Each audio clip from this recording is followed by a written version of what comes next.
માતાજી, જય દ્વારકાધીશ મિત્રો. સ્વાગત છે તમારું અમારા નવા બ્લોગમાં. તમે અમારા શોર્ટ્સ જોતા જઈશો અને આશા છે કે તમને અમારા શોર્ટ્સ જોઈને મજા આવતી હશે. અને કાલનો બ્લોગ આપણે કંઈ મૂકાણો નહોતો, કારણ કે કાલનો બ્લોગ બન્યો જ નહોતો. કાલે આપણે ઘરની બહાર જ નહોતા નીકળ્યા. તો આજે તો ફાઇનલી કોલેજે જાય છે. જોઈ કોલેજે શું કરી જા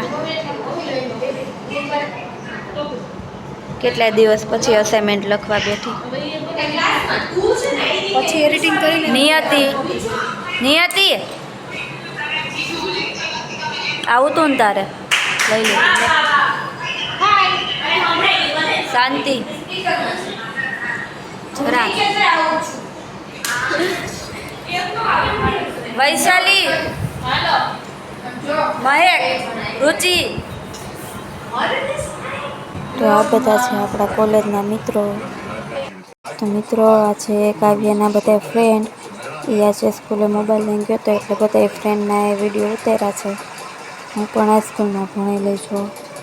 આ બધા છે આખો કાવ્યનો ક્લાસ અને બધા મિત્રો.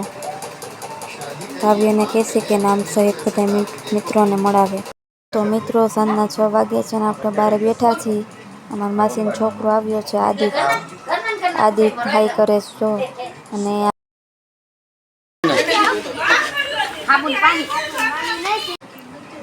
છે આપણી શેરીની બધી પરજાયું અલગ અલગ જાતની. તો મિત્રો આપણે ગણપતિ બાપાની આરતી ચાલુ છે અત્યારે. વારા ફરતી વારા ઘરના ભુવન ઘરના ડાકલા 5 જણા છે. વૈધા ગઈઠા ગણપતિ બાપાની આરતી કરવા. આ તો અમારે શેરીના કોઈ આવતા નથી ને તો આખું ઘર ભરાયેલું હોય. તો ગાઈસ આપણે અહીંયા 2 નંબરના ગણપતિ જો આવી ગયા છે, આપણા ઘરની પાસે જ છે. તો આપણે હાલો તમને પણ દેખાડી 2 નંબરના ગણપતિ કેવા છે. અહીંયા લાઇટિંગ બધી નાખેલ છે અને આગળ ગણપતિ બાપા છે. તમે ઝૂમ કરી તમને દેખાડું, જોઈ શકો છો. મોર પાછળ આ ગણપતિ દાદા બેઠા છે. અને આપણે સાયકલની ચક્કા મારવા જાય છે. તો આપણે હવે આગળ સાયકલની ચક્કા મારતા મારતા પછી આગળ મળીએ. આપણે ઘરમાં બેઠા છીએ અત્યારે અને તો બધા કેબીસી પાછા જોવે.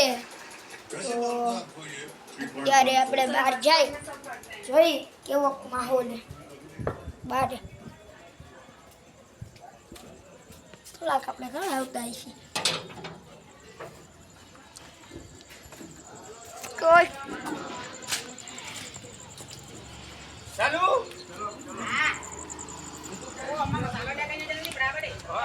કોઈ હે તો નહીં બાર નકરા ભૈયા છે, બીજું કોઈ નથી અહીંયા. તો આપણે રોજ 9-10 વાગે આપણા અહીંયા લાઈવ થાય છે આપણા કાના ફેમિલી વ્લોગમાં. તો તમે રોજ આવવાનું ભૂલતા નહીં.